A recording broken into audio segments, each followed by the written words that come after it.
Registrants rush to beat the last day for voter registration today. And two U.S. Navy fighter jets collide mid-air.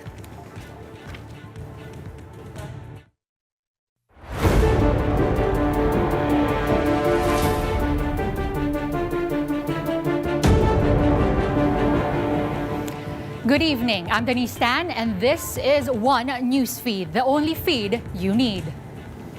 The Senate has formally convened as an impeachment court for the trial of Vice President Sara Duterte.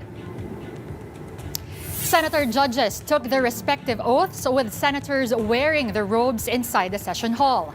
But tensions remain high under the leadership of Senate President Alan Peter Cayetano.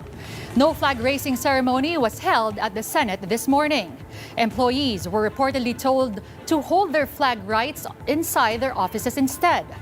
This comes amid tight security following a gunfire incident between Senate and NBI personnel. Under Republic Act 8491, all government offices are required to hold a flag-raising ceremony every Monday morning. We now go live to our mobile journalist, Merimon Reyes, who's at the Senate right now. Merimon, walk us through what happened inside the Senate.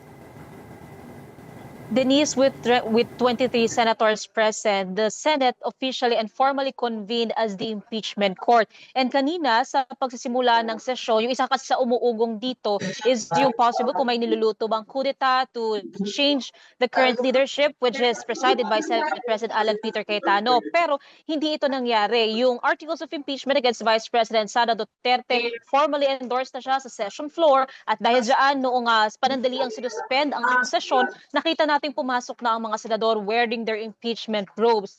After that, Senator SP Cayetano took his oath as the presiding officer, followed by the senators as taking their oath as now senator judges. Pero naging panandalian lang itong pagbubukas o yung pagkukonvene ng Senado bilang impeachment court kasi the next step is yung pag-i-issue ng writ of summons dito kay Vice President Sara Duterte and attached din doon ang copy ng articles of impeachment. Meron siyang 10 araw, ito yung non-extendable period of 10 days to give her response and yung plead niya kung guilty or not guilty. After niya, naasahan din yung prosecutors, meron din silang 5 araw para rin mag-file ng kanilang response. And then, ang sinasabi sa pinaka-araw ng impeachment trial, the leadership will be speaking with both members of the minority and majority para makita talaga nila yung target date kung kailan nagagawin ang impeachment trial. Though, Senator Bato de la Rosa, ever since yung kanyang pag-alis dito sa Senado last week, he's nowhere to be seen, and ang sinasabi rin ng kanyang legal counsel, Attorney Jimmy Bondoc, wala raw silang ideya sa whereabouts si Senator Bato de la Rosa. And also, last week, Senator Rodante Marcoleta, meron din siyang naging rekomendasyon o naging suggestion sa floor na amendments sa rules of court. Ito yung leniency. Kumbaga, mapapayagan si Senator Bato de la Rosa to participate or to give his vote virtually or hindi physically present na kinakailangan. But then again, so far, wala pang call tungkol dyan, wala pang finalization. And kung ano pa yung impeachment rules and rules of court na ginamit sa mga lumipas na taon, i-adapt daw nila yon sa ngayon. Denise. Merimon, balikan natin yung the Senate convening as an impeachment court. At one point nga, no, they went out wearing their robes. The session was suspended. Paglabas nila, wala na ulit yung mga robes. What is the explanation for that? Dahil madami ang nagtataka. Denise, ang Senado kasi, they are wearing 2 hats. Well, 1 hat pa lang, pero ngayon naging 2 na. So one, they already convened formally and officially as the impeachment court, so that's 1 hat they're wearing.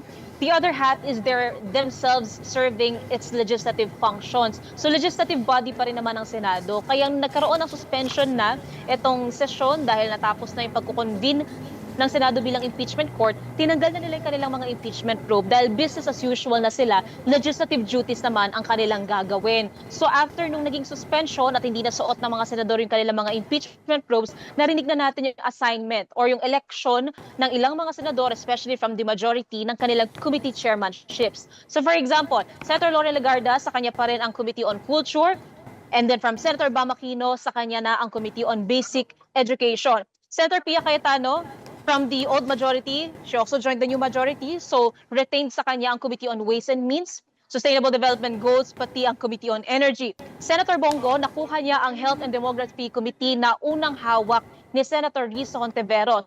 Senator Joe Villanueva, Higher Tech Voc Education, Senator Jingo Estrada, National Defense and Security, and Senator Bongo still sa kanyang sports. Senator Rodante Marcoleta ang narinig natin kanyang Committee on Public Services. Senator Robin Padilla na maintain niya yung kanyang committee chairmanships ng Public Information and Mass Media, Cultural Communities, and Muslim Affairs. And then kay Senator Jingoy Estrada, nakuha niya ang Committee on Games and Amusement. So after niya na nagkaroon lang ng panandaliang suspension kasi may kailangan para ayusin again sa committee chairmanships, followed by the adjournment of today's session. And we're expected to, well, the Senate is expected to continue its sessions tomorrow at 3 o'clock in the afternoon. Pero Denise. Merimon, meron bang balita kung sino naman ang hawak ng BRC o yung Blue Ribbon Committee?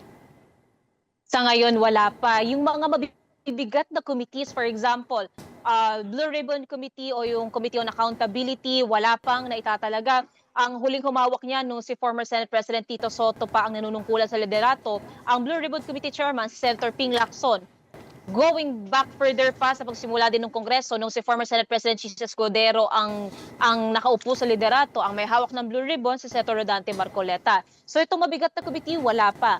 Ang Finance Committee na formally chaired by Senator Sherwin Gatchalian, ngayon wala pa tayong alam kung sino ang hahawak dyan.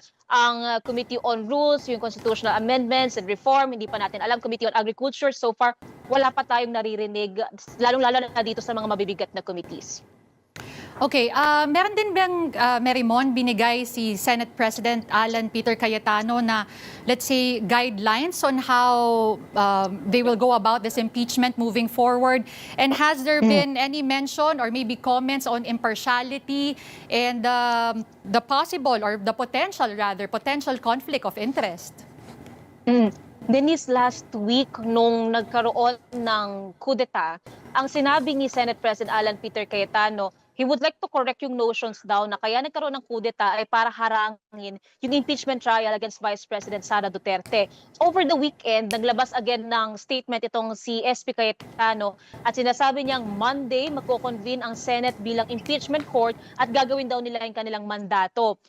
Bago pa magkaroon ng kudeta, let's say 2 weeks ago, ang sinasabi naman ng during that time minority pa itong sina Senator Cayetano, kung sakali man daw na magkakaroon ng convening ng Senado bilang impeachment court, sila sa minority, di pa raw nila napag-uusapan talaga yung intricacies ng impeachment. Pero ang sigurado sila, they will follow the due process. And yung impartiality and neutrality at yung pagbabasehan lang ng boto sa mga ebidensyang ihaharap sa Senado bilang impeachment court, yun daw ang ibibigay nila sa mga tao.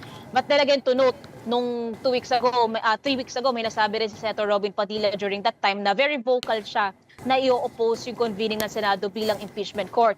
Pero compared to today, na yung minority ang bagong majority, the convening happened. So, ang aabangan na lang natin is the impeachment trial proper and finally yung magiging boto ng mga senador bilang senator judges. Denise. At lahat nga itututok dyan. Finally, Merimon, ano nga ba yung kailangan tutukan ng publiko in the next few days inside the Senate?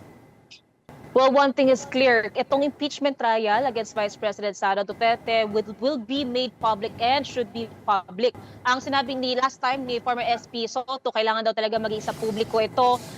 Yung accommodation din daw sa mga nais manood, and even yung mga may nais na mag-rally or mag-demonstrate sa labas ng Senado. Lahat yan mga nakanda. Kaya kaninang umaga pa lang, nakuha natin from the NCRPO na over 900 police unit ang deployed para masiguro yung kaayusan, kapayapaan at seguridad ng lugar ng Senado. Bukod pa dyan, isang inaabangan din natin is yung magiging finalization pa ng committee chairmanships. Kasi dahil as far as kanina, bago mag-start ang session is concerned, bakante yung mga posisyon ng committee chairmanships. So yung mga hearing ng committee chairmanships, pwera na lang doon sa mga incumbent chairman or chairman, hindi pa nagpapatuloy. So marami pang nakatenggang panukala, o kaya naman may mga nakatenggang legislative inquiry, and kung sakaling meron na silang committee chairmanships, meron ng designated, maaari na ulit itong romolyo. Ang isang crucial pa dito, Denise, is yung budget. Ang huli kasi sinabi ni former Finance Committee Chairman Senator Sherwin Gatchalian, target talaga nila, hopefully before July o before the State of the Nation address of President Bongbong Marcos, na ipaprocess na nila yung budget, yung proposal, yung nakikita pangangailangan dito para hindi magagahol come December or by January yung pagsasapasa ng national budget. Pero mukhang ngayon may konting pause dahil nga wala pang committee chairmanship. So this one, Blue Ribbon Committee chairmanship, and yung iba pang mga committee plus yung mga pending pa na legislations na pending for approval. Yan yung mga aabangan natin sa mga susunod na linggo. Denise. It is going to be a busy week for all of us. Thank you, Marimon, for your updates. Again, that was mobile journalist Marimon Reyes. Now, the House prosecution panel said it is ready for the impeachment trial of Vice President Sara Duterte, regardless of whether there is a change in Senate leadership. Congressman Terry Redon, one of the House prosecutors, said a change in Senate leadership would not affect the impeachment process. He added that the prosecution panel will still proceed with presenting evidence and participating in the trial process. Earlier, House prosecutors stayed near the chamber or within its vicinity but did not enter the Senate premises as it convened as an impeachment court. Nagpapasalamat ho tayo sa Senado na binuo na po ito pong Senate Impeachment Court. We will go into pre-trial and everything that are required from the House side will be complied with in the next couple of days. The palace insists the Senate was never under attack despite claims from Senate President Alan Peter Cayetano. Palace Press Officer Claire Castro says what happened was not an attack on the institution. Castro says the bigger question is whether the Senate was right to interfere with enforcement of the arrest warrant against Senator Bato de la Rosa. She added that President Bongbong Marcos is dismayed, especially after the senator was able to leave the premises. It was only the statement made by Senator Alan Cayetano. So as far as we are concerned, as far as the government is concerned, Senate was never under attack. Dapat lang din po tayo mga Pilipino ay maging mapanuri sa mga nagiging aksyon ng ating mga public servants. On a related story, the Office of the Ombudsman has confirmed the preventive suspension of Senate Acting Sergeant-at-Arms Mau Aplasca. Assistant Ombudsman Miko Clavano said the order of preventive suspension has already been received by the Senate Secretariat. The Ombudsman said Aplasca will be suspended for 6 months without pay. Authorities, meanwhile, will conduct an independent investigation into the chaos and shooting incident inside the Senate last May 13. The investigative body is seeking CCTV recordings that may help determine what exactly happened inside the Senate building. Clavano added that the Ombudsman will also look into rumors claiming that Senator Robin Padilla may have helped Senator Bato de la Rosa leave the Senate hours after the shooting incident.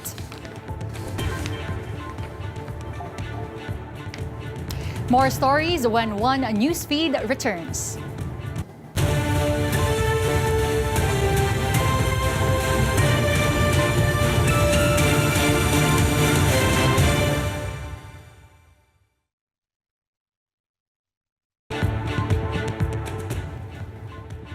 A new budget secretary was announced earlier today, 32-year-old Kim Robert De Leon.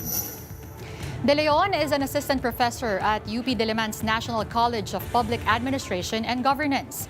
He previously served as undersecretary at the DBM and the Department of Transportation. He replaces acting secretary Rolando Toledo, who will be appointed to the GSIS Board of Trustees. Malacanang says De Leon will take his oath on Tuesday, May 19, making him the youngest member of the Marcos cabinet.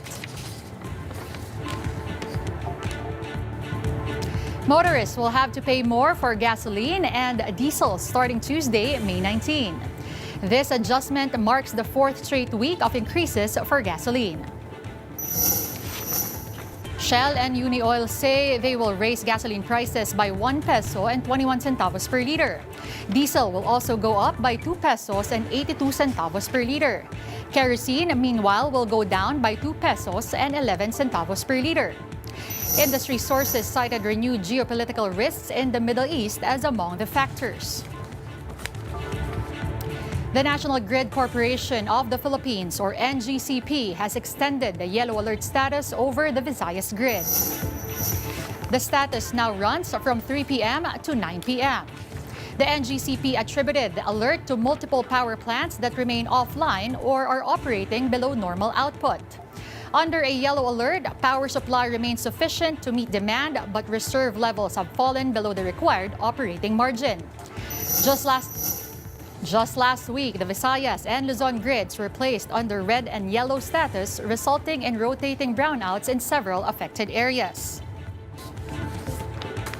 The government is tightening its watch on market prices as authorities study possible price ceilings on select agricultural products. Mobile journalist Ray Vicente has the report.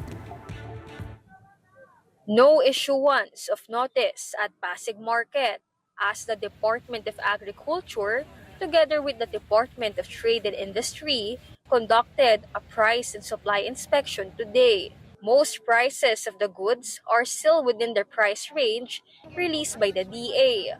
Pagdating po sa gulay, wala naman po tayo nakita na medyo tumataas ngayon. Okay naman po yung prices. Nasa tamang presyo naman sila. Prevailing prices po pagbase sa monitoring natin. Pagdating naman po sa pork, medyo okay naman din. Pero kumbaga medyo nasa mas mataas siyang side. Nasa 400 po yung liempo to 420 nakita po natin. Ino-monitor po natin mabuti ang carrots.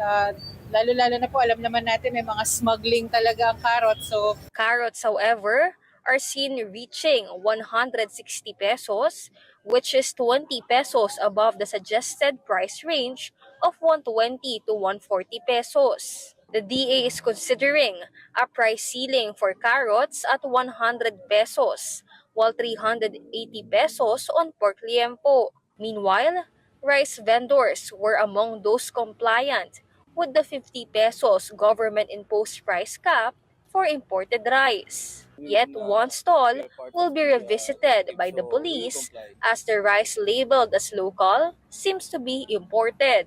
The vendor of the said stall is nowhere to be found during the inspection. ito nga po ngayon yung 50 pesos per kilo po ng 5% premium broken na imported rice. Hindi ho lahat ay may price cap. Yun lang po, yung 5% imported premium. Ang sinasabi po natin kung sino man po ang mag-violate, ibig sabihin kung magbenta po ng 51 pataas. Dahil nga po dapat 50 na ang pinakamataas. Kung mas mataas po siya sa 50, pwede po silang ma-issuehan ng notice of violation at pwede po silang may pagkakakulong po itong penalty, no? 1 year hanggang 10 years or fine po na 5,000 to 1 million, depende po, pwedeng pareho. Kapatid Ray Vicente, we are One News. We're just taking a quick break. More stories when One Newsfeed returns.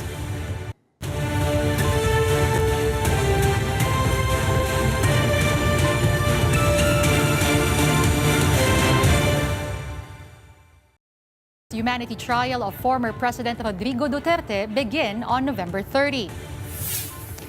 In a May 15 filing, ICC Deputy Prosecutor Mame Mandiaye Niang said pretrial proceedings are expected to conclude by the end of September. The first status conference in the case is scheduled for May 27. The charges against Duterte were confirmed by the ICC on April 23, 2026. All 4 U.S. Navy crew members survived after 2 jets crashed during an air show in Idaho. Reports said the aircraft were performing a demonstration at Mountain Home Air Force Base when they collided in mid-air and lost control before going down near the base. All 4 crew members ejected and were reported to be in stable condition. The aircraft, EA-18G Growler jets, belong to Electronic Attack Squadron 129 based in Whidbey Island, Washington. Authorities have begun an investigation into the incident.